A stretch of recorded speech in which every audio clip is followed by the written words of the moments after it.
दिल्ली हिंसा पर लोकसभा में गृह मंत्री के बयान के दौरान कांग्रेस ने सदन से वॉकआउट कर दिया। विपक्ष के सवालों का जवाब देने के लिए गृह मंत्री अमित शाह आखिर में खड़े हुए और उन्होंने बारी बारी से विपक्षी नेताओं के हर सवाल का जवाब दिया, लेकिन कांग्रेस उनकी दलीलों से संतुष्ट नहीं हुई और उसने गृह मंत्री के जवाब के बीच ही सदन से वॉकआउट कर दिया। इस दौरान हुए हंगामे की वजह से गृह मंत्री को रुकना पड़ा। हालांकि जब उन्होंने दोबारा बोलना शुरू किया तो यह साफ कर दिया कि सरकार दिल्ली हिंसा के लिए जिम्मेदार किसी भी शख्स को नहीं बख्शेगी। 300 से ज्यादा लोग यूपी से आकर यहां दंगा करने के लिए आए थे। वो यूपी से हमने जो डेटा चेहरों का मंगाया, इससे स्पष्ट साबित हो गया है, जो बताता है कि ये गहरी साजिश थी। अमित शाह ने यह भी बताया कि सरकार दिल्ली दंगों में आईएसआईएस की भूमिका की भी जांच कर रही है और इस मामले में अब तक 3 लोगों पर शिकंजा कसा जा चुका है। आईएस से जुड़े हुए 2 व्यक्तियों की गिरफ्तारी करी है, एक को हिरासत में लिया है, जो सोशल मीडिया के माध्यम से विदेश से आए हुए फुटेजों को गलत तरीके से लोगों के बीच में ले जाते थे। और दंगों से जुड़े 10 महत्वपूर्ण मामले हैं, उसको एक वरिष्ठ अधिकारियों की और टीम बनाकर मान्यवर हम जांच कर रहे हैं। गृह मंत्री अमित शाह ने कांग्रेस अध्यक्ष सोनिया गांधी पर भी तीखा हमला बोला। उन्होंने सोनिया गांधी के एक बयान को हिंसा के लिए जिम्मेदार ठहराया। 14 दिसंबर को रामलीला मैदान में एक पार्टी बड़ी रैली करती, एंटी-सीए रैली में पार्टी के अध्यक्ष महोदय भाषण करते हैं कि घर के बाहर निकलो, आर पार की लड़ाई निकलो, अस्तित्व का सवाल। इसके बाद उनके एक वरिष्ठ नेता भाषण करते हैं, अभी नहीं निकलोगे तो कायर कहलाए जाओगे। क्या भाषण है? और इतनी सारी हेट स्पीच दादा बोलते हो आप सब लोग, ये हेट स्पीच नहीं लगती क्या आपको? इससे पहले लोकसभा में दिल्ली हिंसा पर चर्चा शुरू होते ही कांग्रेस ने गृह मंत्री अमित शाह पर जोरदार हमला बोला और अधीर रंजन चौधरी ने उन पर हिंसा के दौरान जरूरी कदम नहीं उठाने का आरोप लगाया। यह दिल्ली की रखरखाव, कानून व्यवस्था सारे की जिम्मेदारी हमारा गृह मंत्री की है। 3 दिन आप कहां थे, ये जरूर हमें कहना पड़ेगा। एआईएमआईएम पार्टी के अध्यक्ष असदुद्दीन ओवैसी ने भी दिल्ली हिंसा के लिए केंद्र सरकार और दिल्ली पुलिस को कटघरे में खड़ा किया। सरकार ने ही खुद इस दंगे को रोकने में नाकाम साबित हुए, बल्कि 24 घंटे से ज्यादा अगर कोई दंगा चलता है, कम्युनल कारने चलता है, तो मैं आपको 10 इंक्वायरी कमीशन की रिपोर्ट बता दूंगा जो कहते हैं कि सरकार और पुलिस मिलकर दंगा कराती है। संसद में दिल्ली हिंसा पर चर्चा के समय बीजेपी सांसद मीनाक्षी लेखी ने कपिल मिश्रा पर निशाना साधने वालों को खरी खरी सुनाई और विपक्षी नेताओं के बयानों का जिक्र कर दिया। सोनिया जी का बयान है, आर पार की लड़ाई होगी, सड़कों पर सब निकलो। कपिल मिश्रा को जिम्मेवार ठहराया शारजिल इमाम की हरकतों के लिए। कपिल मिश्रा को जिम्मेवार ठहराया ताहिर हुसैन की हरकतों के लिए। कपिल मिश्रा को किस किस चीज के लिए जिम्मेवार ठहराओगे, जब ये सब राइटिंग के लिए, ये सब हिंसा के लिए जिम्मेवार कुछ और ही लोग थे। मीनाक्षी लेखी के जवाब में टीएमसी सांसद सौगत रॉय ने बीजेपी पर पलटवार किया। बीजेपी सांसद के कपिल मिश्रा का बचाव करने पर उन्होंने आपत्ति जाहिर की तो मीनाक्षी लेखी हंसती नजर आई। Call her the devil's advocate. She is the best devil's advocate possible. She has also been an advocate for Delhi police, which has shown total inaction. AIMIM सांसद असदुद्दीन ओवैसी ने दिल्ली हिंसा पर चर्चा के समय पीएम पर ही हल्ला बोला। ओवैसी ने पीएम पर ट्रंप के स्वागत में लगे होने की वजह से मामले की अनदेखी करने का आरोप लगाया। When Indians were being butchered and their dead bodies were dumped in a nala, the Navy band was playing "Can You Feel the Love Tonight." I don't know what love Mr. Prime Minister felt for whom. Javelin thrower Shivpal Singh Olympics में जगह पक्की करने वाले दूसरे भारतीय javelin खिलाड़ी बन गए। जैवलिन थ्रोअर शिवपाल सिंह ने टोक्यो ओलंपिक्स के लिए क्वालिफाई कर लिया। उन्होंने दक्षिण अफ्रीका में चल रहे एक टूर्नामेंट में 85.47 मीटर जैवलिन थ्रो कर यह कामयाबी हासिल की। इसी के साथ नीरज चोपड़ा के बाद शिवपाल सिंह ओलंपिक्स में अपनी जगह पक्की करने वाले दूसरे भारतीय खिलाड़ी बन गए। बीजेपी में शामिल होने वाले ज्योतिरादित्य सिंधिया की दिल्ली और भोपाल के कांग्रेस दफ्तरों से नेम प्लेट हटा दी गई। कोरोना वायरस पर दिल्ली हाईकोर्ट में एक जनहित याचिका दाखिल की गई, जिस पर अदालत ने केंद्र और दिल्ली सरकार को नोटिस भेजा और इससे निपटने के लिए किए गए इंतजामों पर जवाब मांगा। दिल्ली में होली के दिन ट्रैफिक नियमों को तोड़ने के आरोप में 2000 से ज्यादा चालान काटे गए। इनमें शराब पीकर गाड़ी चलाने के 647 और बिना हेलमेट के 1192 चालान शामिल रहे। यूपी के उन्नाव में रेप की शिकार एक लड़की की मौत के बाद जांच टीम वारदात वाली जगह पर पहुंची और वहां कुछ सबूत जुटाए। इसी मामले में कांग्रेस सचिव प्रियंका गांधी ने बीजेपी सरकार को घेरा और कानून व्यवस्था का मुद्दा उठाया। लोकसभा अध्यक्ष ओम बिरला ने कांग्रेस के सभी 7 सांसदों का निलंबन रद्द कर दिया। इससे पहले सदन के अंदर पर्चे छीनने और फेंकने के आरोप में इन सभी को बजट सत्र की पूरी कार्यवाही से सस्पेंड कर दिया गया था।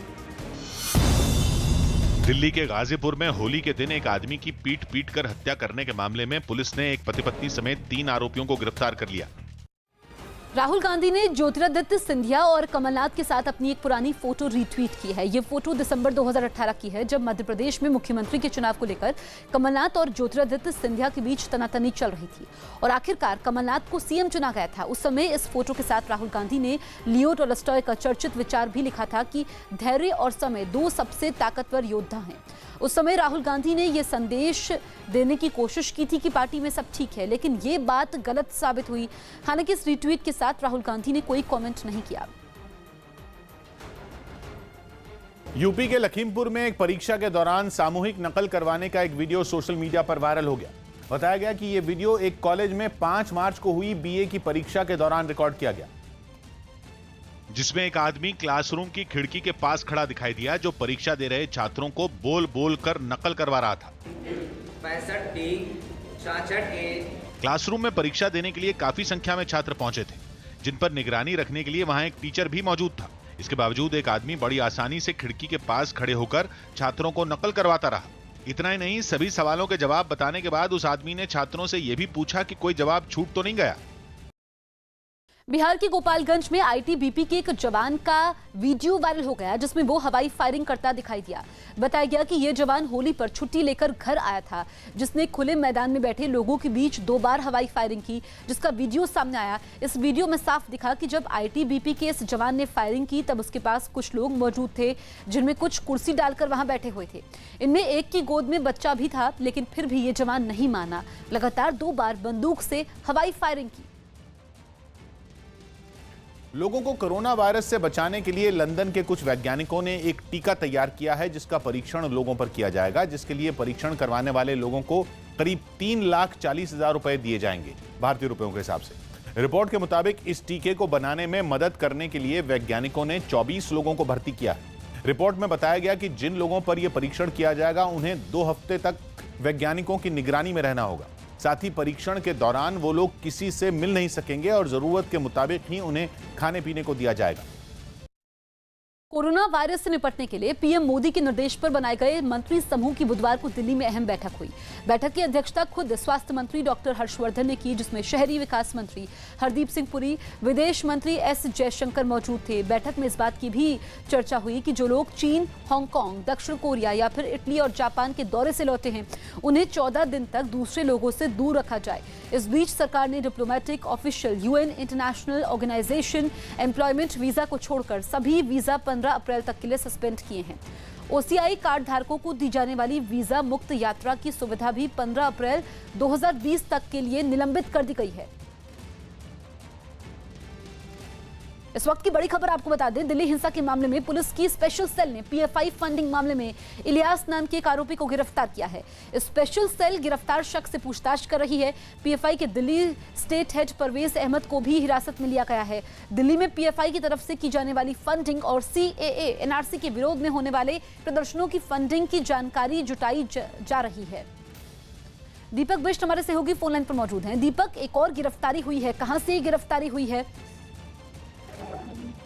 देखिए, इलियास को बीती शाम को हिरासत में लिया गया था, जिसके बाद उससे पूछताछ की जा रही थी और दिल्ली पुलिस की स्पेशल सेल जिस तरीके से पीएफआई की फंडिंग को लेकर पहले से ही काफी काम कर रही थी और इलियास से पहले एक दानिश नाम के युवक को गिरफ्तार किया गया था। दानिश की पूछताछ में कई सारे नाम सामने आए हैं, जिसमें पीएफआई के जो दिल्ली स्टेट हेड है परवेज अहमद, उस पर भी तलवार लटक रही थी और इसी को लेकर कल बीती रात जो है परवेज अहमद को भी हिरासत में लिया गया। कुछ देर बाद उसकी गिरफ्तारी भी शुरू हो जाएगी और अब जो है अब लगातार स्पेशल सेल की टीमें इन सभी से पूछताछ कर रही है, क्योंकि शाहीन बाग में जिस तरह से सीए और एनआरसी का विरोध प्रदर्शन चल रहा था। उस प्रदर्शन के दौरान फंडिंग के जरिए जो है वहां पर मुहैया कराई जा रही थी कई सारी चीजें, चाहे वो खाना हो या दूसरी चीजें, ताकि जो विरोध प्रदर्शन हो वो आगे बढ़ता रहे। और उसके साथ ही दिल्ली हिंसा, जो नॉर्थ ईस्ट हिंसा हुई थी, उस पर भी फंडिंग का आरोप लगा था। तो इसको लेकर परवेज अहमद और उसकी पूरी टीम जो दिल्ली में लीड कर रही थी, इन सभी से अब दिल्ली पुलिस की स्पेशल सेल पूछताछ कर रही है और ये माना जा रहा है कि पीएफआई की और कई लोगों की गिरफ्तारी अभी और तय है।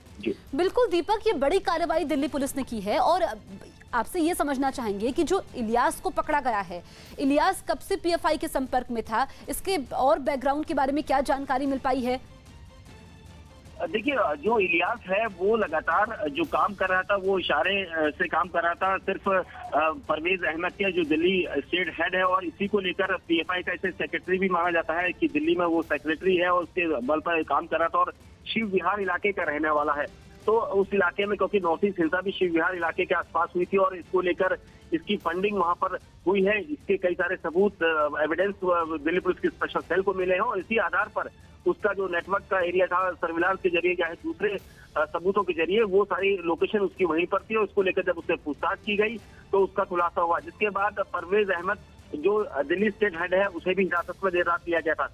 अब लगातार दिल्ली पुलिस की स्पेशल सेल इन सभी से लगातार पूछताछ कर रही है और सबसे अहम चीज है कि बड़ा खुलासा कहेंगे, क्योंकि पीएफआई को लेकर पहले से ही ईडी ने काफी लगभग 27 अकाउंट को जांच के दायरे में रखा था और इनकी फंडिंग को लेकर सवाल उठाए थे, जिसके बाद एक बार फिर बिल्कुल इसे बड़ी कार्रवाई कहा जाएगा दीपक, और कई अहम खुलासे होने की उम्मीद भी है इन 2 नई गिरफ्तारियों के बाद।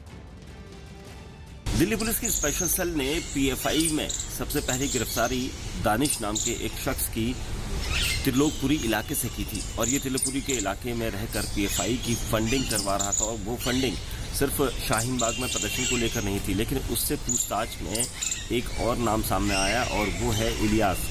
इलियास एक ऐसा यूथ है जो पीएफआई के लिए मेंबर था और उसको लेकर ये फंडिंग यहाँ पर की जा रही थी। दिल्ली पुलिस की स्पेशल सेल उससे भी पूछताछ कर रही है, क्योंकि अब तक पीएफआई में जो गिरफ्तारियां हो रही हैं लगातार दिल्ली पुलिस की स्पेशल सेल ने शिकंजा कस दिया है और इसको लेकर पीएफआई में अब लगातार गिरफ्तारियां होने लगी है, क्योंकि ये माना जा रहा था कि पीएफआई में जो फंडिंग हो रही है, पीएफआई की उस फंडिंग का इस्तेमाल देश विरोधी गतिविधियों में हो रहा है। शाहीन बाग में जिस तरह का प्रदर्शन हो रहा था उसमें फंडिंग की जा रही थी, क्योंकि जो विरोधी जो सीए और एनआरसी का विरोध कर रहे थे उन लोगों को वहाँ पर जमा करना था भड़काऊ भाषण के जरिए और चाहे दूसरी फंडिंग जो पैसा या फिर खाना मुहैया करवाकर उस तरह की जो सारी चीज़ें हो रही थी। और इलियास जो पकड़ा गया है वो माना जा रहा है कि मोहम्मद जो परवेज अहमद है उसका नज़दीकी है और इसको लेकर दिल्ली पुलिस की स्पेशल सेल लगातार पूछताछ कर रही है, कोशिश कर रही है कि क्योंकि पीएफआई का जो पूरा नेटवर्क है जो राजधानी दिल्ली एनसीआर में के साथ साथ नॉर्दर्न इंडिया में चल रहा है, इस सब को लेकर बड़ी लीड दिल्ली पुलिस की स्पेशल सेल के हाथ लगी है। इसको लेकर ये दूसरी गिरफ्तारी हुई है। ये माना जा रहा है कि जो इलियास है वो परवेज अहमद जो दिल्ली स्टेट हेड है उसका नज़दीकी है और कई सारे राज वो उगल सकते हैं। इस्लामाबाद में पाकिस्तानी वायुसेना का F-16 लड़ाकू विमान हादसे का शिकार हो गया, जिसमें एक पायलट की मौत हो गई। 23 मार्च को पाकिस्तान दिवस पर होने वाली परेड के लिए यह विमान रिहर्सल में जुटा था, लेकिन रिहर्सल के दौरान ही पाकिस्तान का F-16 लड़ाकू विमान क्रैश हो गया। कहां गया? कैसे निकलेगा? वो गिर गया, वो गिर गया, क्रैश हो गया। हाँ, क्रैश हो गया। वो तेरी है, बहुत स्पीड में गया ये। इस हादसे का एक वीडियो भी सामने आया। इसमें F-16 लड़ाकू विमान को उड़ान भरते हुए देखा गया। कुछ ही देर बाद ये बादलों में छिप गया। एक सेकंड के लिए भी ये नहीं लगा कि विमान में कोई गड़बड़ी हुई है। लोग वीडियो बना रहे थे और उसी बीच विमान को तेजी से नीचे आते देखा गया। वीडियो बना रहे लोगों को यही लगा कि यह भी रिहर्सल का हिस्सा है, लेकिन जब विमान इस्लामाबाद के शकरपड़िया इलाके में नीचे गिरा और उसमें तेज धमाका हुआ तो हर कोई घबरा गया। जिस जगह विमान गिरा वहां से थोड़ी दूर ही रिहायशी इलाका है, मतलब विमान जरा भी इधर उधर होता तो कई लोगों की जान जा सकती थी। इस हादसे में पाकिस्तान के पायलट नोमान अकरम की मौत हो गई। पाकिस्तानी वायुसेना ने भी इस घटना की जांच के आदेश दे दिए।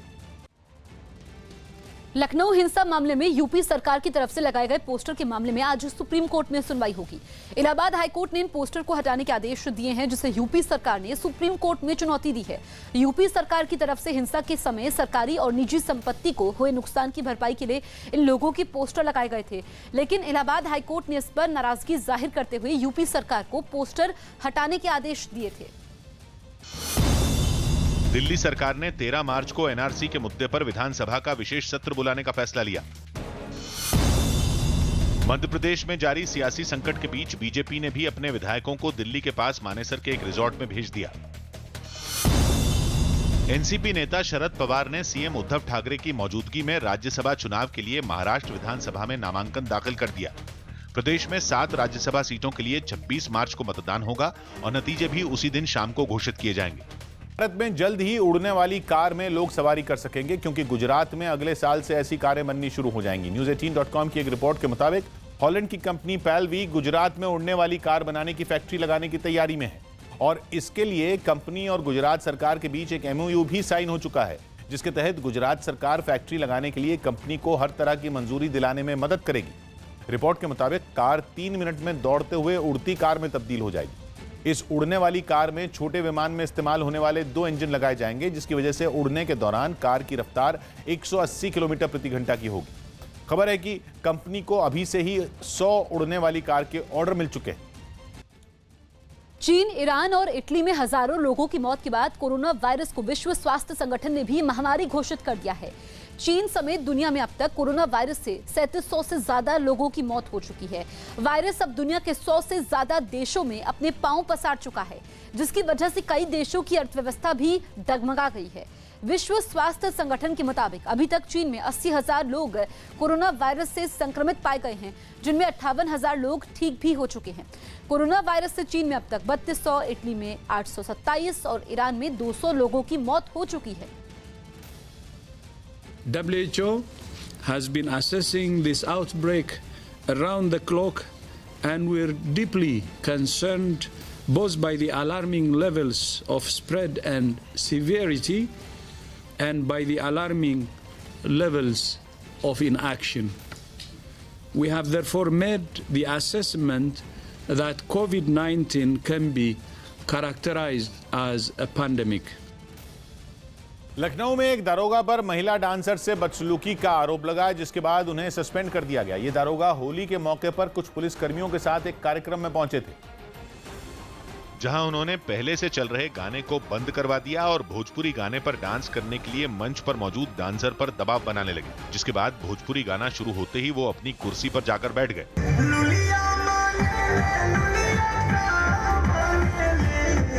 गाना खत्म होते ही दारोगा अपनी कुर्सी से उठे और मंच के पास पहुंचकर फिर से भोजपुरी गाना बजाने की जिद करने लगे। इस बीच वहां मौजूद लोगों ने उन्हें समझाने की कोशिश की, लेकिन वो नहीं माने और एक ही भोजपुरी गाने पर बार-बार डांस करने के लिए डांसर पर दबाव बनाते रहे।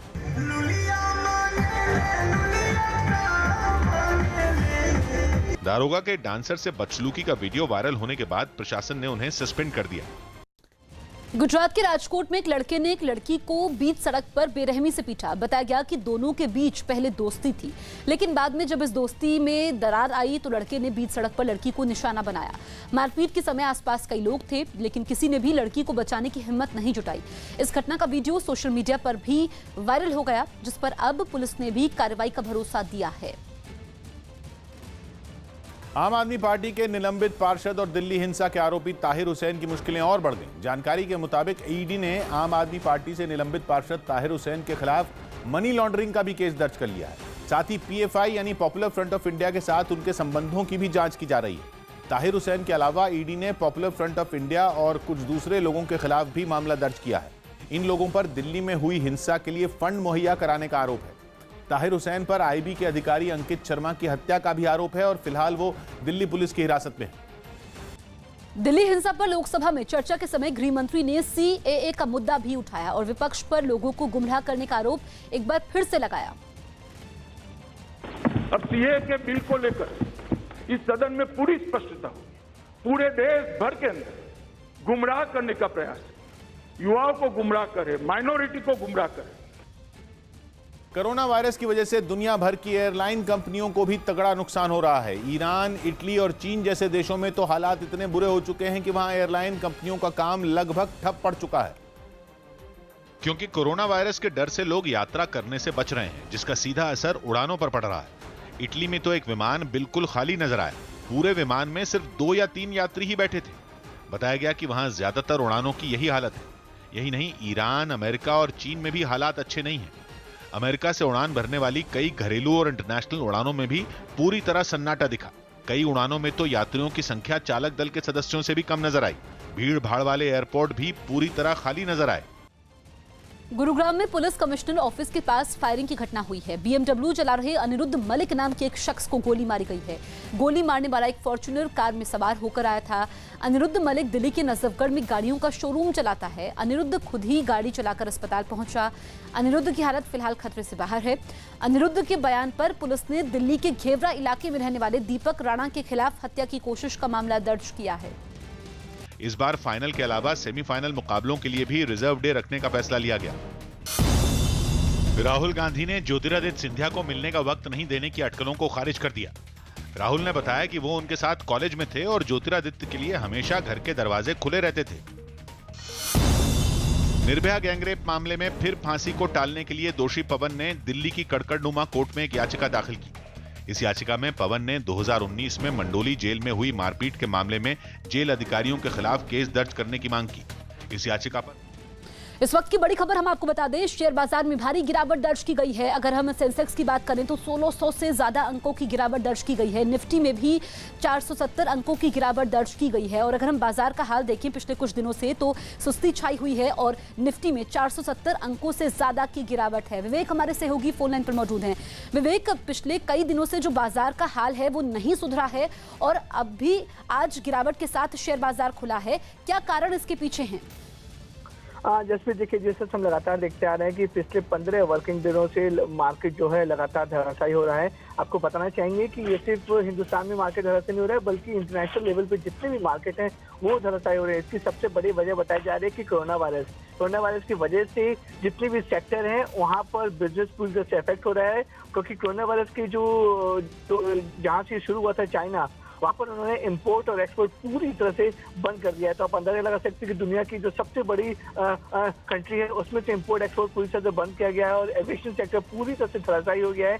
जो पैसेंजर्स है वो एक दूसरी जगह से नहीं जा पा रहे हैं। और तीसरी तो सबसे बड़ी वजह बताई जा रही है कि कच्चे तेल की जो कीमत है वो लगातार गिरते जा रही है। यानी कि जो 3 वजह है जिससे जो मार्केट है वो लगातार धराशायी होते जा रहा है। इससे आप अंदाजा लगा सकते हैं जो कोरोना वायरस है वो सबसे बड़ी वजह है। पिछले 1 साल में ऐसा पहली बार हुआ है कि निफ्टी 10,000 पॉइंट के नीचे आ गया हो। यानी कि अंदाजा लगाइए कि निफ्टी 450 पॉइंट नीचे गिरा है और अभी मार्केट की अगर हम ताजा स्थिति की बात करें तो लगभग 1600 पॉइंट नीचे है मार्केट। तो अंदाजा लगा सकते हैं कि किस तरीके से जो कोरोना वायरस का जो बड़ा इम्पैक्ट है वो इंटरनेशनल लेवल पे बढ़ रहा है, जिसका असर साफ तौर पर भारत के बाजारों में भी देखा जा रहा है। यही वजह है कि कोरोना वायरस की वजह से मार्केट लगातार गिर रहे हैं। और जानकारों का कहना है कि जिस तरीके से कोरोना वायरस के मामले एक देश से दूसरे देश में जो आंकड़ा है वो लगातार बढ़ रहा है, उससे आने वाले दिनों में मार्केट का संभलना काफी मुश्किल है। बिल्कुल विवेक, आप बता रहे हैं कि आने वाले दिनों में मार्केट का संभलना मुश्किल है, लेकिन जो एक्सपर्ट्स हैं वो क्या बता रहे हैं? क्योंकि जो सुस्ती छाई हुई है 15 दिनों से ये सुस्ती है और कोरोना वायरस का कहर दुनिया के कई देशों में है। ऐसे में क्या रणनीति बनाई गई है ताकि निवेशकों को फायदा हो, बाजार में फिर से जो सुस्ती छाई हुई है उससे बाजार में फिर से निखार आ सके और निवेशक जो हैं इस माहौल से उबर सके? जसप्रीत, देखिए इस पूरे मामले में जानकारों का कहना है कि ये जो मार्केट है वो आने वाले दिनों में भी काफी ज्यादा वॉलेटाइल रहेगा। यानी कि अब कोई भी अंदाजा नहीं लगा सकता कि मार्केट किस तरफ करवट लेगा। लेकिन साफ तौर पर जिस तरीके से अगर हम 15 वर्किंग डे की बात करें तो उसमें से सिर्फ 1 या 2 दिन ऐसे आए हैं तो मार्केट में अपने आप को संभालने की कोशिश की है। लेकिन कोरोना वायरस का जो इम्पैक्ट है वो इंटरनेशनल बिल्कुल काफी ज्यादा ये इम्पैक्ट है जिससे उबरना काफी मुश्किल हो रहा है जो मौजूदा हालात हैं। अरब देश यमन के समंदर किनारे बसे शहर होडेडाह में वहां की सेना ने 9 टन विस्फोटक नष्ट किए हैं। हूती विद्रोहियों ने विस्फोटक शहर के टूरिस्ट रिजॉर्ट, सड़कों और समुद्री तटों पर प्लांट किया था। यमन में 5 साल से वहां की सरकार और हूती विद्रोहियों के बीच सत्ता के लिए जंग है। इसीलिए हूती विद्रोहियों ने शहर में बारूदी सुरंगें बिछाई थी, लेकिन सेना ने वक्त रहते बारूद को खाली इलाके में ले जाकर जोरदार धमाके में नष्ट कर दिया।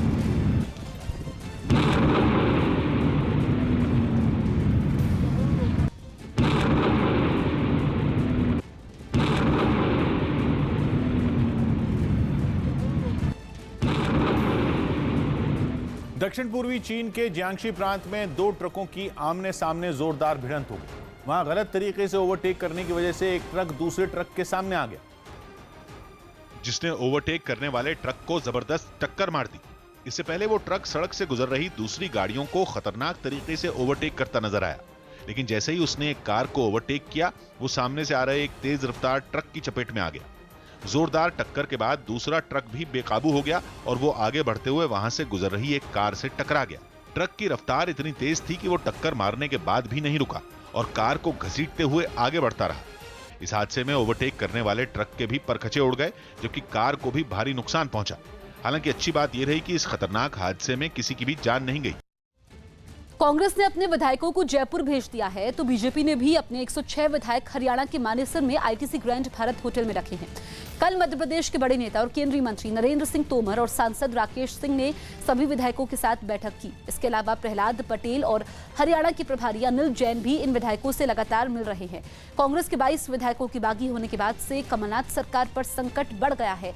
ऐसे में किसी तरह की टूट से बचने के लिए बीजेपी ने भी अपने विधायक इन होटल में रखे हैं। कोरोना वायरस के खतरे को देखते हुए रेलवे ने जागरूकता अभियान चलाने का फैसला किया। इस अभियान के तहत देश भर के रेलवे स्टेशनों पर कोरोना वायरस क्या है और कैसे इससे बचाव हो सकता है, इस तरह की जानकारी वाले पोस्टर लगाए जाएंगे, जिसकी एक झलक नई दिल्ली रेलवे स्टेशन पर दिखी। स्टेशन परिसर में कोरोना वायरस के बारे में लोगों को जागरूक करने के लिए पोस्टर लगाए गए। कोरोना के खिलाफ लड़ाई शुरू हो गई है। यहाँ आप देख सकते हैं कि नई दिल्ली रेलवे स्टेशन पर कोरोना को कैसे फैलने से रोके, इसको लेकर के जो लगाई गई है सूचना, उसमें हिंदी और इंग्लिश दोनों में जानकारी दी गई है। रेलवे के दफ्तरों के बाहर और अंदर भी इस तरह के पोस्टर चिपकाए गए। रेलवे ने देश भर के 7000 स्टेशनों पर जागरूकता अभियान चलाने का फैसला किया। ये पोस्टर जो है 2-3 भाषाओं में बनाए गए हैं, हिंदी, इंग्लिश और जो रीजनल लैंग्वेजेस हैं, जैसे पंजाब एरिया में रीजनल लैंग्वेजेस वगैरह में ये लगाए जा रहे हैं। मुंबई में लोकल ट्रेनों में भी कोरोना वायरस के बारे में लोगों को जागरूक करने के लिए रेलवे की तरफ से कई तरह के पोस्टर लगाए गए। तमाम जो चीजें हैं इस पोस्टर पर रखी गई हैं और इसी तरह के अलग अलग डिब्बों में 3 से 4 पोस्टर लगाए गए हैं। सबसे पहली महत्वपूर्ण चीज ये है कि देखिए, दूसरा पोस्टर उसी कोच में है। यूपी में भी कोरोना वायरस के मरीजों की संख्या बढ़कर 9 हो गई है, जबकि 77 संदिग्ध मरीजों की मेडिकल रिपोर्ट का भी इंतजार है। यूपी सरकार के मुताबिक यूपी में बॉर्डर के जरिए आने वाले 12 लाख लोगों की जांच की गई। इसके अलावा अलग अलग एयरपोर्ट पर 15,000 से ज्यादा लोगों की जांच की गई। 740 लोगों को अब भी निगरानी में रखा गया है। येस बैंक मामले में मनी लॉन्ड्रिंग के आरोपों की जांच कर रहे ईडी ने राणा कपूर पर बड़ा दावा किया। कोर्ट में ईडी ने बताया कि 2004 से 2019 तक येस बैंक की कमान राणा कपूर के हाथों में थी। अपने इस कार्यकाल के दौरान उन्होंने कुल 30,000 करोड़ रुपए के लोन को मंजूरी दी, जिसमें 20,000 करोड़ रुपए के लोन को 2019 में एनपीए घोषित कर दिया गया। एनपीए उस कर्ज को कहते हैं जो डूब जाता है, मतलब राणा कपूर के कार्यकाल में 20,000 करोड़ रुपए के लोन को डूबा हुआ मान लिया गया। ईडी का दावा है कि जिन कंपनियों ने बैंक से लोन लेकर चुकाया नहीं, उनके मालिक राणा कपूर के करीबी हैं। ईडी ने शुरुआती जांच में राणा कपूर के करीबियों की 78 कंपनियों की पहचान भी की है, जिन्हें येस बैंक से लोन मिला और बाद में ये लोन एनपीए में बदल गया। यूपी के गाजीपुर में होली के समय 2 पक्षों में मारपीट का एक वीडियो वायरल हो गया। पुलिस के मुताबिक इन लोगों के बीच किसी मामूली बात पर विवाद हुआ था, जो कि इतना बढ़ा कि नौबत मारपीट तक आ पहुंची, जिसका एक वीडियो सामने आया। इसमें साफ दिखा कि 2 पक्षों के कुछ लोग सड़क पर इकट्ठा थे, जिनमें एक व्यक्ति आगे बढ़ा, दूसरे पक्ष के एक आदमी को जोर से डंडा मारा। इसके बाद तो वहां मौजूद सभी लोगों ने सड़क किनारे पड़ी लकड़ियों को उठाकर मारपीट शुरू कर दी। यूपी के भदोही में 2 पक्षों के बीच मामूली विवाद के बाद पथराव हो गया। इस घटना के दौरान कई लोग जख्मी भी हो गए, क्योंकि रेलवे क्रॉसिंग के पास हुए हंगामे के दौरान दोनों तरफ से जमकर पत्थरबाजी हुई। इन लोगों में कम उम्र के कुछ लड़के भी शामिल रहे, जिनमें कोई सड़क से पत्थर उठाकर दूसरे पक्ष के लोगों पर फेंक रहा था, तो किसी के हाथों में हमले के लिए डंडा मौजूद था। इन हालात में कई ऐसे लोगों को भी चोटें आईं जो वहां से गुजर रहे थे। दूसरे सोच के हमको मारने लगे हैं, सोचता कि ये भी उनके साथ ला, हम इसको भी मारे। इस घटना के बाद सड़क पर चारों तरफ पत्थर ही पत्थर दिखाई दिए। दुनिया से सफेद मादा जिराफ का अंत हो गया है। केन्या में दुनिया की अकेली मादा जिराफ और उसके बच्चे का शव जंगलों से बरामद किया गया। माना जा रहा है कि शिकारियों ने इनकी जान ली है। सफेद मादा जिराफ केन्या की वाइल्ड लाइफ सेंचुरी में ही मौजूद थी, जिसके मारे जाने के बाद अब दुनिया में जिराफ की ये प्रजाति खत्म मानी जा रही है। जंगली जीवों की रक्षा से जुड़ी संस्थाओं ने इस घटना पर गहरा आक्रोश जाहिर किया है। केन्या में एक सफेद जिराफ अभी भी बाकी है, जो अपनी तरह का दुनिया का अकेला जीव है। कोरोना वायरस की वजह से बीसीसीआई ने खिलाड़ियों के लिए दिशा निर्देश जारी किए। बीसीसीआई ने टीम इंडिया के खिलाड़ियों को कोरोना वायरस की वजह से कुछ दिशा निर्देश जारी किए, जिनमें थोड़ी थोड़ी देर में हाथ धोने समेत कई निर्देश शामिल हैं। रणजी ट्रॉफी के फाइनल मुकाबले में बंगाल की टीम सौराष्ट्र से अब भी 291 रन पीछे है। मैच के तीसरे दिन का खेल खत्म होने तक बंगाल ने 3 विकेट पर 134 रन बना लिए। इससे पहले सौराष्ट्र की टीम पहली पारी में 425 रनों पर ऑल आउट हो गई थी। ज्योतिरादित्य सिंधिया के बीजेपी में शामिल होने के बाद मध्य प्रदेश में कमलनाथ सरकार ने उनके प्रभाव वाले गुना समेत 3 जिलों में कलेक्टर बदल दिए। दिल्ली के अशोक विहार में रेल की पटरी के पास एक लड़के का शव बरामद हुआ, जिसके बाद लड़के के परिवार ने कुछ लोगों पर हत्या का आरोप लगाया। कोरोना वायरस की वजह से जम्मू में सिनेमा घरों के बाद अब स्कूलों और कॉलेजों को भी 31 मार्च तक बंद कर दिया गया। अफगानिस्तान के राष्ट्रपति अशरफ गनी ने तालिबान के 1500 कैदियों को रिहा करने के आदेश पर साइन कर दिए। कोरोना वायरस के खतरे की वजह से बांग्लादेश में एशिया 11 और वर्ल्ड 11 टीमों के बीच होने वाले मुकाबलों को टालने का फैसला लिया गया। यूपी के अलीगढ़ में छेड़छाड़ के आरोप में एक महिला ने मनचले की जमकर धुनाई कर दी। जानकारी के मुताबिक अलीगढ़ में पुलिस लाइन में होली मिलन समारोह चल रहा था। इस बीच पुलिस अधिकारी भी मौजूद थे। आरोप है कि इसी बीच एक महिला से एक लड़के ने छेड़छाड़ कर दी, जिसके बाद महिला ने उसकी चप्पलों से जमकर धुनाई कर दी। हालांकि पिटाई के बाद आरोपी मौके से फरार हो गया। नागरिकता कानून के खिलाफ लखनऊ के घंटाघर पर चल रही प्रदर्शन में एक और महिला की मौत हो गई है। बताया गया कि बारिश में भीगने की वजह से महिला को निमोनिया हो गया और उसकी मौत हो गई। वहां 55 दिन से चल रही प्रदर्शन में अब तक 3 महिलाओं की मौत हो चुकी है। अजीत हमारे सहयोगी फोन इन पर मौजूद हैं। अजीत, जिस महिला की मौत अभी हुई है वो कहां की रहने वाली है लखनऊ में, और क्या बताया जा रहा है, क्या कारण है इसके पीछे?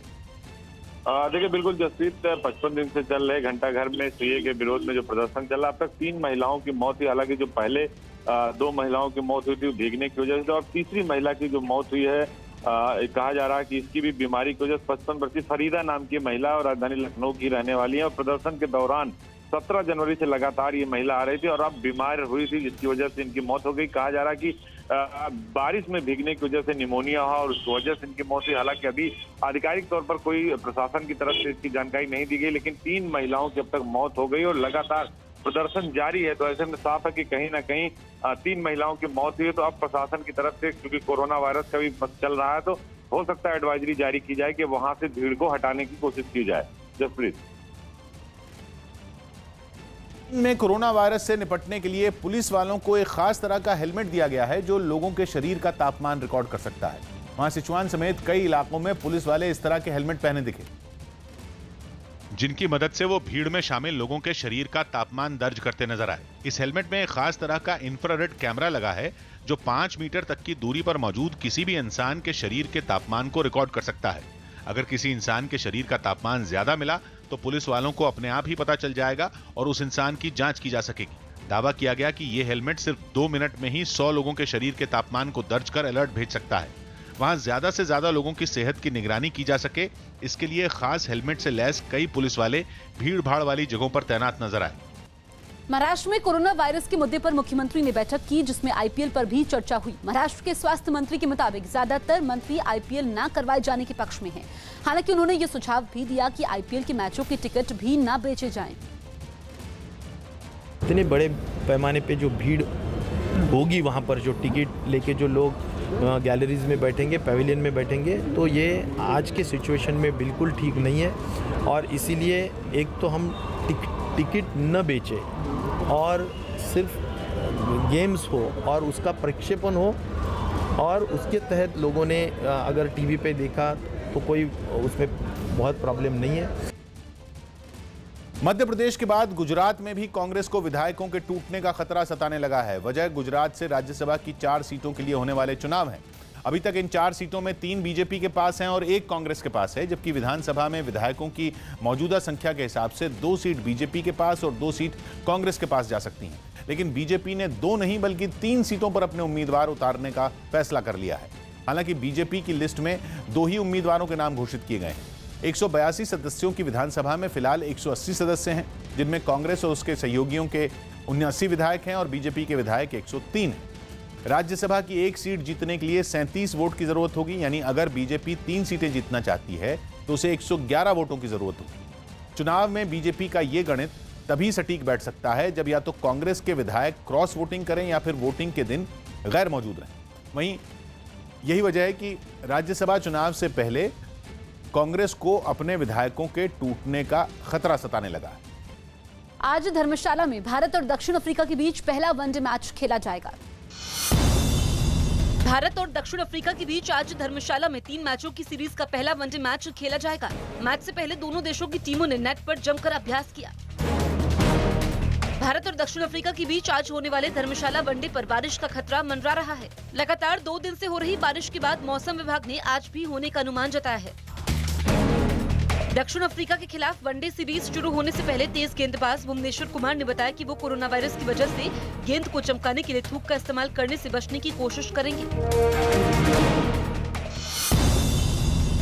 राजस्थान के दौसा में हजारों की संख्या में मौजूद लोगों ने अपने कपड़े उतारकर सैकड़ों सालों से खेली जा रही डोलची होली खेली। राजस्थान के उदयपुर में शॉर्ट सर्किट से एक चलती कार में भीषण आग लग गई। गनीमत रही कि चालक ने वक्त रहते खुद को बचा लिया।